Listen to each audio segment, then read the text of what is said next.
Antes de empezar, quiero invitarte a que te suscribas al canal y actives la campanita para no perderte ninguno de mis videos. Tu apoyo me motiva a seguir trayéndote más historias como esta.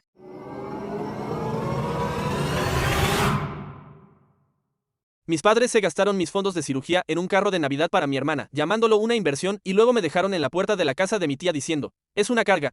Quédatelo. Años después, volví a entrar en su casa con documentos legales, poniendo fin para siempre a su control. Hola. Reddit, mis padres dejaron claro que yo no era el hijo del que se preocupaban, así que me fui y construí mi propia vida. Pensé que ahí terminaba todo, resultó que no. Déjenme empezar desde el principio. Mi nombre es Christopher, ahora estoy cerca de los 30. Trabajo en ingeniería de automatización y vivo con mi tía y mi tío. La gente suele asumir que hubo un solo momento dramático que nos rompió. No lo hubo, fue una clase de descuido lento que nunca. Parecía una crisis hasta que eras el niño viviendo dentro de él. Me di cuenta pronto de que, en realidad, yo no formaba parte de su idea de familia. Era más bien algo que ellos gestionaban. No alguien a quien cuidaran. Mis episodios de presión arterial baja empezaron cuando tenía alrededor de 6 años. Un segundo estaba de pie sin problema. Al siguiente, mi visión se nublaba. Mis piernas se sentían huecas y tenía que agarrarme de algo antes de caer. Los maestros reaccionaban rápido, los niños se quedaban mirando. La enfermera de la escuela ya me conocía por mi nombre en el primer mes. No era doloroso, solo embarazoso e impredecible. Los médicos explicaron todo con bastante calma. Dijeron que necesitaba comidas constantes, buen sueño, rutinas estables y evitar cansarme demasiado. Dejaron claro que no era mortal, solo algo que requería atención. Weston se aferró a la parte de que no era mortal y dejó de escuchar. Victoria asintió educadamente, pero podía ver cómo sus ojos se perdían. Como si tuviera cosas mejores en las que pensar. Desde ese momento, no me trataron como a un niño con un problema de salud. Me trataron como a una pequeña molestia recurrente. Mi hermana Riley era 2 años menor, incluso siendo una niña pequeña. Acaparaba toda la atención. Tenía energía, velocidad, confianza, todo lo que Weston adoraba. Hablaba con cualquiera que quisiera escuchar sobre su potencial. Nunca usó esa palabra conmigo. Victoria, por otro lado, se centraba en la imagen. Quería que los vecinos pensaran que nuestro hogar era perfecto. Hijos perfectos, comportamiento perfecto, fiestas perfectas, especialmente en las fiestas navideñas. Las decoraciones de Navidad se colocaban cada año más temprano, pero incluso entonces yo entendía que no eran por calidez familiar, eran decorados. Algo que ella pudiera señalar y decir, miren lo bien que nos va. La vida diaria fue cambiando gradualmente. No fue algo de la noche a la mañana. Riley recibía porciones más grandes porque quema más energía. Tenía las mejores meriendas porque necesita combustible para los deportes. Yo recibía lo que quedara. A veces era suficiente, a veces no. Nadie preguntaba cómo me sentía al respecto. Victoria me dijo una vez, tú no necesitas comida pesada, no estás corriendo de un lado a otro. Weston dijo algo parecido, llamándolo uso inteligente de los recursos. No entendí qué quería decir hasta que fue mayor y lo oí llamar a Riley la inversión. Lo dijo con calma una tarde, mientras Riley presumía un nuevo truco de baloncesto. Ella es la que nos va a llevar lejos. Le dijo a un vecino, Chris es diferente. No lo dijo con crueldad, lo dijo como si fuera un hecho. Desde entonces, no se me permitió unirme a ninguna actividad, ni siquiera cosas simples como los clubes escolares. Te vas a desmayar y causar problemas, decía Weston. Victoria añadía que no podía lidiar con episodios en público. No era preocupación, solo molestia. Veía a otros niños hacer cosas normales mientras a mí me mantenían al margen. Los maestros me trataban como si me fuera a romper si me esforzaba demasiado. Ellos tenían buenas intenciones, mis padres no. Hablar nunca ayudaba. Si mencionaba que tenía hambre, Weston decía que estaba siendo dramático. Si decía que algo se sentía injusto, Victoria me pedía que no empezara discusiones. Riley no era cruel con nada de eso. Solo era una niña que no entendía el desequilibrio. Se emocionaba por los regalos de Navidad o por equipo nuevo y venía a enseñármelos. Y yo fingía que no me importaba. Aprendí que reaccionar a cualquier cosa implicaba el riesgo de que ellos explotaran. El silencio mantenía todo estable. Para cuando cumplí 12 años, entendía la casa mejor de lo que muchos adultos entienden sus lugares de trabajo. Sabía cuando Weston estaba de mal humor y yo debía permanecer invisible. Sabía cuando Victoria se preparaba para hablar con los vecinos y necesitaba que Riley estuviera cerca para que actuara como su hija dorada. Sabía que, si tenía un episodio durante uno de los días de presentación de Victoria, ella me miraría con la expresión que la gente suele reservar para los insectos en el suelo. Riley recibía entusiasmo, planes, elogios, conversaciones sobre el futuro. Yo recibía recordatorios silenciosos de no causar problemas. Ella formaba parte de la imagen que presentaban al mundo. Yo era la parte que mantenían fuera de cámara. No hubo una explosión, solo hubo un patrón constante que nunca se detuvo. Y al final de ese año había aceptado algo que la mayoría de los niños nunca tiene que pensar. En esa casa, yo no era alguien alrededor de quien construyeran una vida. Solo era alguien que debía mantenerse fuera del camino. Tenía 13 años cuando las cosas finalmente se volvieron innegables. Riley tenía una gran exhibición de baloncesto ese sábado por la mañana, algo que Weston había exagerado como si fuera un evento de élite. Seguía diciendo, aquí es donde empieza, Riley. Hoy hay ojos importantes sobre ti. Ella tenía 11 años. Pero él le hablaba como si ya fuera una atleta seleccionada. Me desperté sintiéndome raro. Las piernas me temblaban y mi cabeza se sentía desconectada del resto del cuerpo. Fui a la cocina y dije en voz baja, no me siento bien. Victoria ni siquiera levantó la vista mientras preparaba la maleta de Riley. Solo descansa. No hagas que hoy sea difícil. De verdad no me siento bien, repetí un poco más fuerte. Weston me lanzó una mirada rápida. No vamos a hacer esto ahora, Chris. Acuéstate y no armes una escena. Riley me miró confundida. ¿Estás bien?, preguntó. Voy a estar bien, mentí, porque Weston odiaba cualquier cosa que retrasara su horario. Salieron un minuto después. Las últimas palabras de Weston fueron: cierra la puerta con llave y no nos llames a menos que la casa se esté incendiando. Luego la puerta se cerró y la casa quedó en Silencio. El mareo empeoró rápido. Intenté comer algo, pero el estómago se me revolvió. Cada paso se sentía inestable. Me senté en el sofá e intenté respirar profundo, pero la habitación giraba de todos modos. Me incliné hacia adelante, codos sobre las rodillas, esperando que pasara como a veces sucedía. En lugar de eso, los brazos se me debilitaron y resbalaron. Caí al suelo con fuerza. Intenté llamar a Victoria. Sonó unas cuantas veces y luego entró el buzón de voz. Le mandé un mensaje. Me siento muy mal. Sin respuesta. Los dedos se me entumecían mientras deslizaba la pantalla para llamar a emergencias. Mi voz salió muy débil cuando la operadora contestó. Creo que me estoy desmayando. Estoy solo. Ella me mantuvo hablando, pero todo se desvanecía. Quédese donde está. La ayuda va en camino. Dijo, su voz se sentía a kilómetros de distancia. Lo siguiente que recuerdo es despertar mirando un techo que no reconocía. Las luces del hospital estaban tenues y un monitor pitaba regularmente. Junto a mí, una enfermera entró con una pequeña sonrisa. Bien, ¿estás despierto?, dijo. Te desmayaste bastante fuerte. ¿Están aquí mis padres?, pregunté. Ella revisó la carpeta. Dijeron que vendrán más tarde, lo dijo con naturalidad. Como si no fuera sorprendente en absoluto. Eso me golpeó más fuerte que la caída. Me preguntó qué había comido ese día. Cuando admití que no había comido nada todavía, hizo una breve pausa. Eso no ayuda con tu condición. Asegúrate de que tus tutores lo sepan, ¿de acuerdo? Tutores. Una trabajadora social pasó a preguntar por qué un chico de 13 años había sido llevado solo y por qué nadie había aparecido. El día se alargó, enfermeras iban y venían. Me ofrecieron sopa. Revisaron signos vitales, acomodaron almohadas, pero no hubo voces familiares. No estaba Weston paseando. Furioso, no estaba Victoria fingiendo preocuparse, no estaba Riley asomándose por la cortina, ni siquiera un mensaje de texto. Llegó la noche, miré las sombras moverse por la habitación, cerca de las 8. Mi teléfono vibró con un mensaje, todavía estamos fuera, descansa, te veremos mañana. Eso fue todo, ni siquiera preguntaron qué había pasado. A la mañana siguiente, Weston y Victoria finalmente entraron. Weston parecía irritado, no preocupado. Victoria parecía avergonzada de que la vieran en una habitación de hospital conmigo. Riley llevaba una medalla, gané el segundo lugar. Dijo en voz baja. Weston señaló su medalla como si importara más que el suero en mi brazo. Tu hermana lo hizo bien. Intenta no causar problemas en los días importantes. No respondí. No había nada que decir. La enfermera entró para actualizarlos. Su desmayó por presión baja y falta de comida. Necesita una nutrición constante. Victoria hizo una sonrisa tensa. Por supuesto. Debe haber habido alguna confusión. Cuando la enfermera salió, Weston murmuró, por esto es que la gente se hace la idea equivocada. Y la gente definitivamente lo hizo. Las sirenas en nuestra calle tranquila hicieron que todos hablaran. La señora Grant le preguntó a Victoria qué había pasado. Victoria respondió con brusquedad. Solo exageró otra vez. Weston añadió, los niños a veces se desmayan. A la gente le encanta exagerar. Pero los vecinos no se lo creyeron. Lo sé porque después se lo contaron a Edaline, en casa.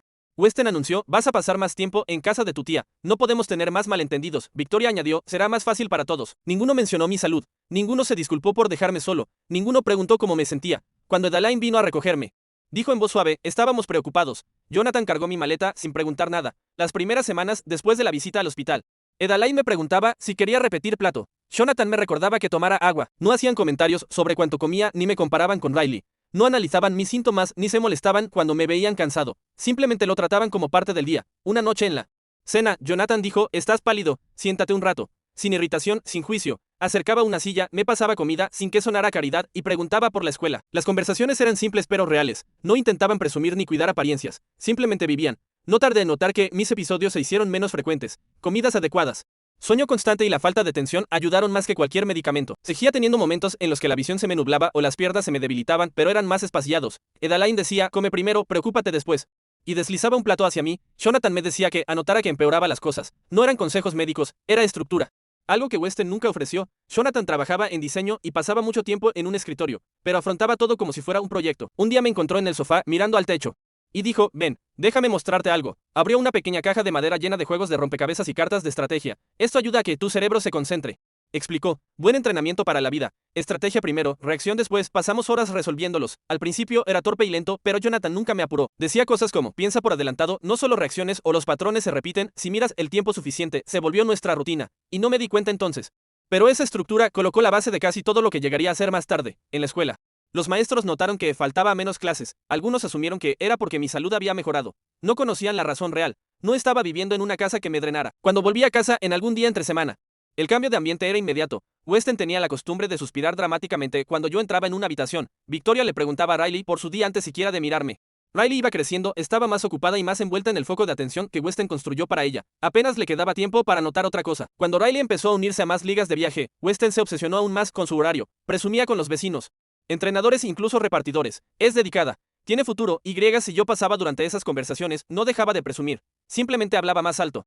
Como si quisiera ahogar mi existencia. También empezó a decir cosas como, Chris prácticamente ya no vive aquí, como si fuera motivo de orgullo. Victoria siempre sentía aliviada de tener menos complicaciones. Lo decían a veces sabiendo que yo estaba escuchando. No intentaban ocultarlo. Durante una entrega de fin de semana, Weston se quedó en la puerta de Adaline y dijo, a él le va mejor aquí de todos modos, no con amabilidad, solo con resignación. Adaline no le respondió, pero puso una mano suave sobre mi hombro cuando él se fue como para compensar el tono que había usado. La transición a quedarme allí a tiempo completo ocurrió lenta pero claramente. Primero fueron los fines de semana, luego las noches de escuela. Luego semanas enteras. Adaline empezó a reservar un cajón para mi ropa. Jonathan compró un pequeño escritorio y dijo, haz tus tareas aquí. No hubo una conversación formal al respecto. Simplemente hicieron espacio para mí y yo aprendí a moverme dentro de ese espacio. Para cuando tenía 17 años, su casa se sentía más como un hogar que la mía. Victoria aún me invitaba de vez en cuando para fiestas o fotos. Sobre todo cuando necesitaba parecer madre en redes sociales. Weston no discutía. Solo quería centrarse en los partidos de Riley, en la atención creciente que recibía. El cambio final llegó de forma inesperada. Weston llegó una tarde con mis maletas ya empacadas en el maletero. No me avisó, simplemente se estacionó frente a la casa de Adaline. Cargó todo hasta el porche y lo dejó allí. Estoy ocupado con el horario de Riley, dijo. Es mejor así, menos confusión, sin discusión. Sin plan, sin emoción, solo una decisión. Adaline salió, atónita. Weston no puede simplemente, pero él la interrumpió. Él prácticamente vive aquí, mejor hacerlo oficial. Luego se dio la vuelta. Volvió a subir al carro y se fue. Me quedé allí mirando las luces traseras desaparecer. No hubo gritos ni portazos. Weston no necesitaba drama. Dejó mi vida en un porche, se marchó y dejó claro el mensaje. Riley era el hijo que estaba criando y yo era el hijo que estaba colocando en otro lugar. En ese momento, con mis pertenencias en el porche del único hogar estable que había conocido, entendí la verdad con claridad. No me habían empujado fuera, me habían reemplazado. Como aún era menor de edad, Adaline solicitó la tutela. Weston y Victoria firmaron sin pelear. Para entonces, no estaban tratando de recuperarme. Estaban tratando de convertir en problema de otra persona lo que yo representaba. Cumplir 18 años debería haberse sentido como un paso a la adultez. Pero ese invierno dejó claro que había estado solo mucho antes. Mi salud se había mantenido mayormente estable en la casa de Adaline y Jonathan. Pero los episodios de desmayo seguían apareciendo y desapareciendo. A principios de diciembre se hicieron tan frecuentes que Adaline insistió en que volviera a ver a un especialista. El doctor revisó años de historiales y recomendó una operación. Nada experimental. Nada extremo, pero necesaria. Retrasar esto aumenta el riesgo de más caídas, explicó. Si es posible, debería programarse pronto. Adaline asintió de inmediato. Hizo preguntas. Tomó notas. Estaba preparada para ajustar todo para que funcionara. Weston y Victoria, sin embargo, reaccionaron como si alguien les hubiera pedido donar un riñón. Cuando Adaline los llamó, la primera respuesta de Weston fue, ahora mismo.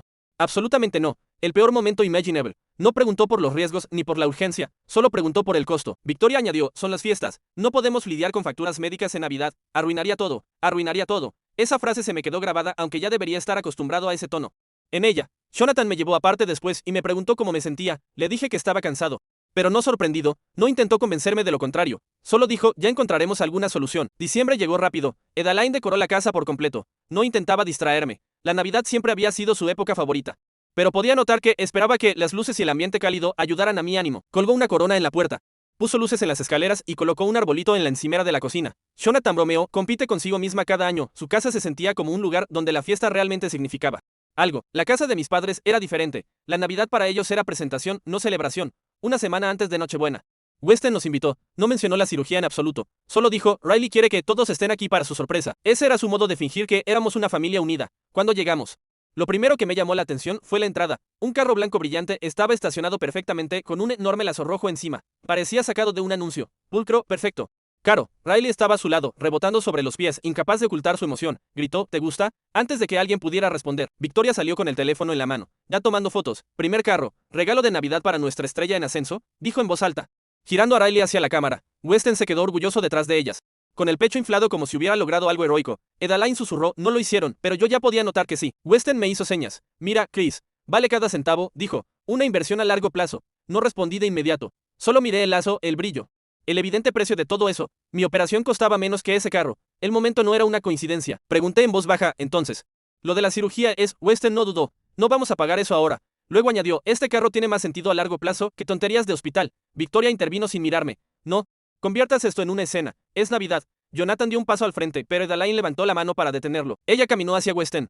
Con la voz firme, ¿negaste un procedimiento médico que tu hijo necesita para poder comprar un carro? Weston resopló. Está exagerando la urgencia. Victoria asintió. Los médicos siempre hacen que todo suene dramático. Y sinceramente, Christopher ya es suficientemente grande para manejar las cosas sin hacer miserables a los demás. Adaline no subió la voz. No lo necesitaba. Esto no se trata de drama. Se trata de responsabilidad. Weston replicó, no me des lecciones. Riley se gana lo que tiene. Victoria añadió, no podemos seguir tirando dinero en Christopher cada vez que se siente desmayado. Sentía a Jonathan tensarse a mi lado. Murmuró por lo bajo. Sus prioridades están claras. Riley, en su defensa, parecía dividida. Dijo en voz baja, Chris, yo no sabía. Lo decía en serio, pero no entendía todo el cuadro. Nada de esto era culpa suya, pero formaba parte de la justificación. Edaline finalmente dijo, basta, Chris se queda con nosotros de forma permanente. No estamos pidiendo su aprobación. Weston se encogió de hombros como si le diera igual. Él prácticamente ya vive allí de todos modos. Victoria cruzó los brazos. Honestamente, hará las cosas más fáciles. Siempre está estresando la casa. No había remordimiento ni duda. Estaban dispuestos a perder a un hijo si eso significaba proteger su comodidad. Edaline se volvió hacia mí y dijo en voz baja, podemos avanzar con la adopción.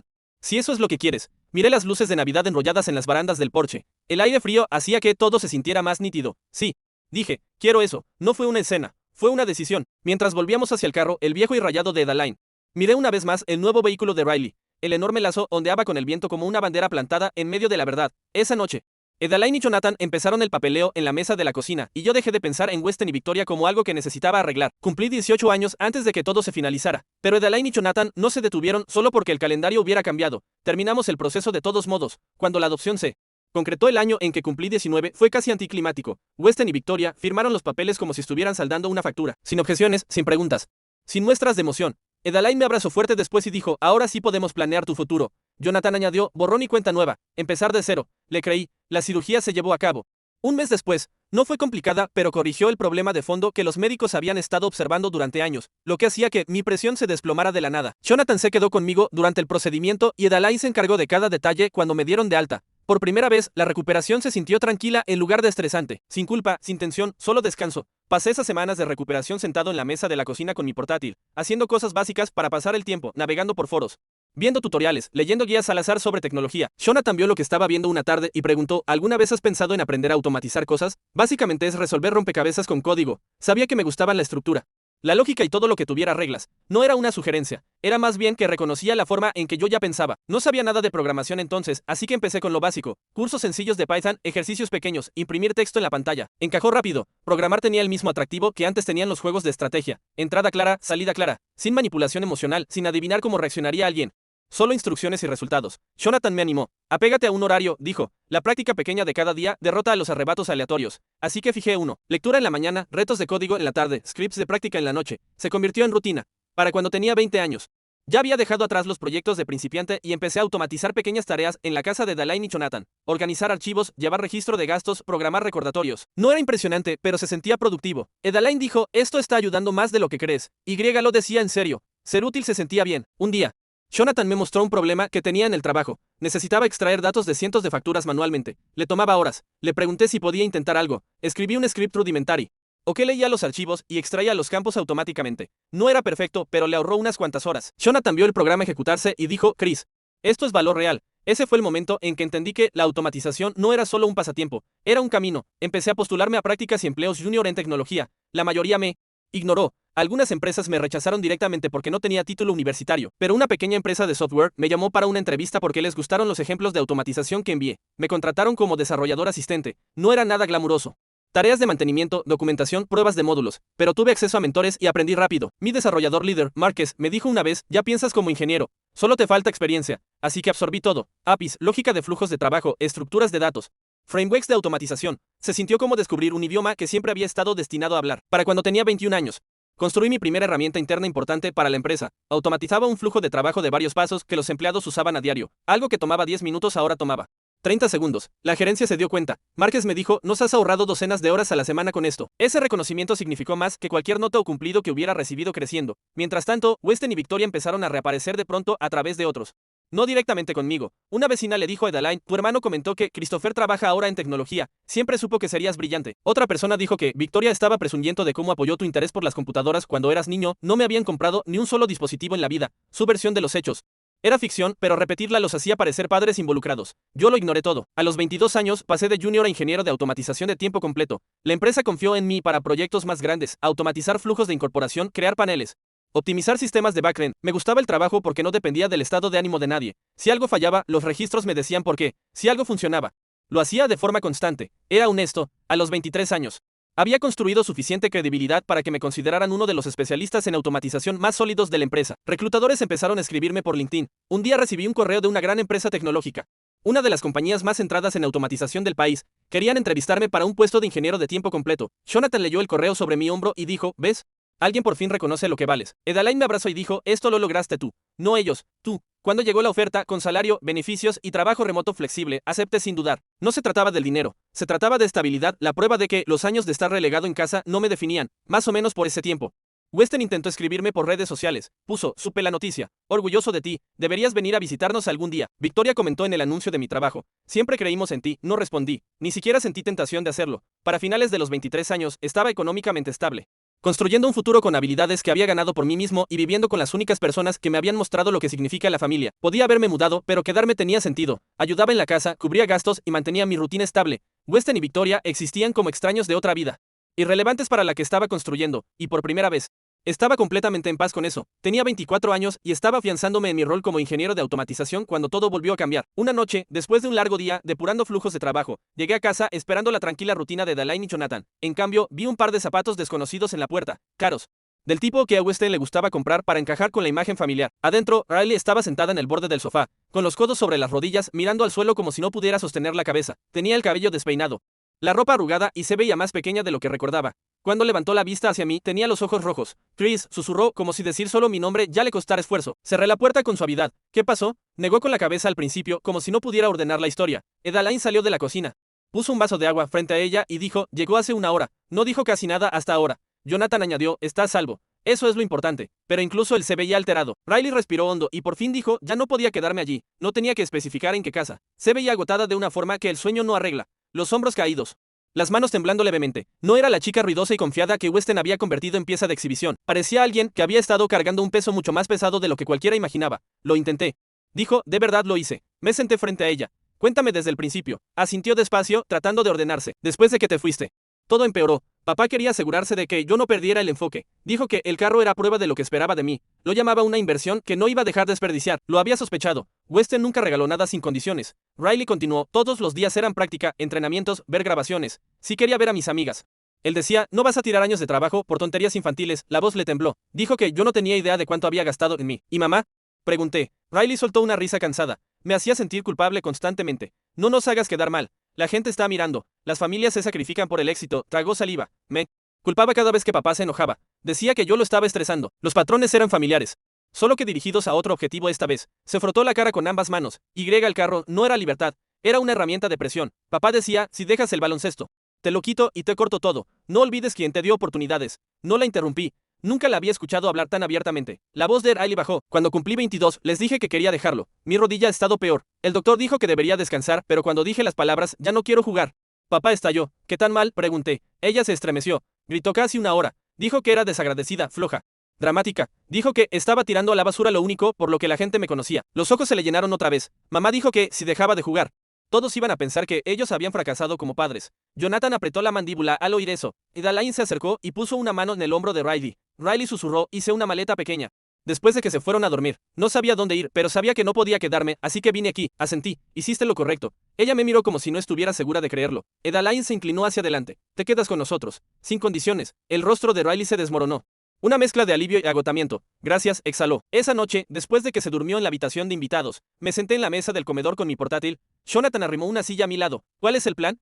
Preguntó. Necesito saber cuáles son sus derechos, le dije. Todos. No lo abordaba desde la emoción. Lo abordé como si fuera trabajo. Objetivo claro, obstáculos definidos. Investigación estructurada. Riley tenía 22 años. Legalmente adulta. Sus padres no podían obligarla a volver a casa. No podían quitarle el carro como castigo si el título y la matrícula estaban a su nombre. No podían acosarla sin consecuencias. Pasé horas leyendo guías legales, leyes sobre acoso, órdenes de protección, derechos de inquilinos y qué documentar si intentaban escalar la situación. Investigué cómo bloquear la interferencia de los padres, que cuenta como abuso emocional en la adultez, y cómo preparar pruebas si las cosas se agravaban. Edalain se nos unió al rato. La van a culpar a ella, advirtió. Siempre culpan a alguien. Lo sé. Respondí. Por eso tenemos que ir un paso por delante. Jonathan asintió. Weston no se va a tomar esto en silencio. Miré la puerta cerrada de la habitación de invitados. Puede intentarlo, pero ya no tengo 13 años. Esta fue la primera vez que sentí el cambio con claridad, creciendo. Weston tenía todo el poder, económico, emocional, físico. Ahora yo tenía independencia, un trabajo estable y la capacidad de proteger a alguien a quien él había pasado años moldeando como herramienta. A la mañana siguiente, Riley me encontró en la sala revisando documentos. No tienes que hacer todo esto, dijo en voz baja. Sí. Le respondí. Sí tengo. Sue dejó caer en el sofá. Papá va a explotar. Que lo haga, contesté. No vas a volver. Me miró como si hubiera dicho algo imposible. Luego asintió despacio, con cuidado, como si por fin se permitiera creerlo. Para el final de la semana tenía todo preparado. Declaraciones, referencias legales, números de contacto de la policía y plantillas para documentar. No porque planease pelear con Weston en tribunales. sino porque sabía que solo se echaba atrás cuando se daba cuenta de que no podía controlar la narrativa. Por primera vez en años estaba listo para enfrentarlo, no como el niño al que despreciaba, sino como un adulto que había construido una vida sin él, y esta vez no estaba solo. El día de Navidad se sentía extrañamente silencioso mientras Riley y yo caminábamos hacia la casa que solíamos llamar hogar. La nieve del jardín estaba intacta, salvo por algunas huellas de vecinos que salían a caminar por la mañana. Riley se mantenía cerca detrás de mí, abrazando con fuerza su chaqueta. No tenía miedo de ver a Weston y Victoria. Tenía miedo de que la arrastraran de vuelta a la vida de la que apenas había escapado. La casa parecía como si alguien hubiera tomado un catálogo navideño e intentado recrear cada página a la vez. Luces enredadas alrededor de las columnas, adornos gigantes colgando de árboles que no estaban hechos para soportarlos y un Santa Claus de plástico tan grande que bloqueaba parte del camino. Weston nunca decoraba con alegría. Decoraba para competir. Abrió la puerta antes de que pudiera llamar. Christopher, gritó lo bastante fuerte como para que lo escucharan los vecinos 2 casas más allá. Miren quién ha venido a casa por Navidad. Mi hijo exitoso, el ingeniero. No me moví hacia él. Victoria apareció detrás con un suéter rojo de lentejuelas que captaba cada rayo de luz de la habitación. Su sonrisa era amplia, pero sus ojos calculaban. Christopher, cariño, te ves maravilloso. Y Riley, su voz se hundió en irritación. Espero que ya hayas terminado con esta pequeña rebeldía. Riley no dijo nada. Su silencio dijo suficiente. Entramos solo lo necesario para salir del frío. El interior se veía incluso peor que el exterior. Guirnaldas enrolladas en cada baranda, velas acomodadas como si fueran utilería y un árbol de Navidad de más de 3 metros que prácticamente bloqueaba el pasillo. Todo el lugar se sentía como un escenario preparado para un público que le importaba más a Weston que sus propios hijos. Tengamos un lindo momento de fiesta, dijo Weston, tratando de dirigir la situación. Nada de drama. Más tarde vienen los vecinos. No estamos aquí para celebrar, dije. Estamos aquí para resolver las cosas de una vez por todas. La sonrisa de Victoria se resquebrajó. Christopher, por favor, es Navidad, no nos avergüences. Riley dio un pequeño paso al frente. Mamá, no voy a volver. Me voy a quedar con Chris. Victoria se puso rígida. Absolutamente no. Estás confundida. Lo estás dejando influenciarte. Tomé mi propia decisión, dijo Riley, más fuerte esta vez. La compostura de Weston se quebró al instante. ¿Crees que puedes simplemente irte? Después de todo lo que invertimos en ti, su voz subió. Ese carro, tu entrenamiento. Los años empujándote a triunfar. Nada de eso fue gratis. No fue ayuda, dijo Riley. Era control. Oír eso de ella hizo que algo se derrumbara en la habitación. Weston señaló hacia la entrada con el dedo. Si te vas de esta familia, no te llevas el carro. Lo recuperaré yo mismo. La respiración de Riley se cortó. Era un regalo. No, ladró Weston. Era una inversión. Y voy a recuperar lo que es mío. Salió furioso antes de que pudiera responder. Riley me sujetó la mengue, con los ojos muy abiertos, aterrada por lo que vendría. Seguía Weston afuera. La nieve crujía bajo sus botas mientras marchaba directo al carro. Los vecinos empezaron a asomarse por las ventanas, atraídos por las voces alzadas. Aléjate del carro. Dije. Weston soltó. Pagué cada centímetro de esto. Ella no puede irse llevándose mi propiedad. Saqué la carpeta que había traído. El título y la matrícula están a nombre de Riley. Si te lo llevas sin su permiso, eso es robo de vehículo. Si lo tocas o intentas dañarlo, eso es daño criminal. Weston se quedó inmóvil. ¿De dónde sacaste esto? Lo preparé, porque sé exactamente cómo pres. Victoria salió apresurada. Christopher, ¿qué estás haciendo? Es Navidad. No se estás humillando. Se humillan ustedes mismos. Respondí con calma. Solo estamos sacando la verdad a la luz. Weston golpeó el techo del carro con el puño. ¿Crees que los papeles me asustan?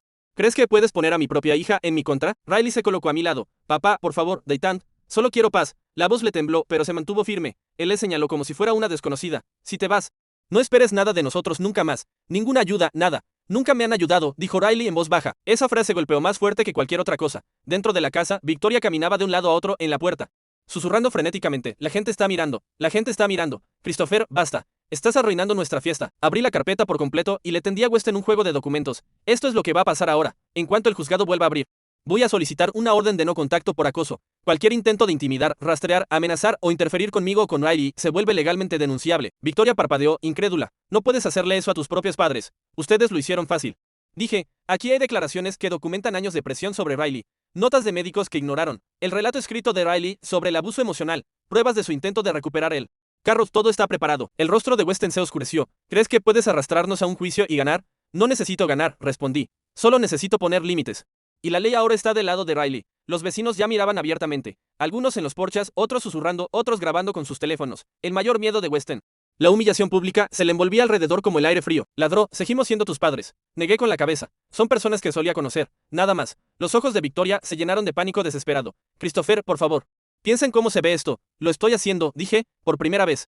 Estoy pensando con claridad. Riley me tocó el brazo. Su voz fue suave pero firme. Vámonos. Abrí la puerta del pasajero para ella. Jonathan bajó un poco la ventana desde el asiento del conductor.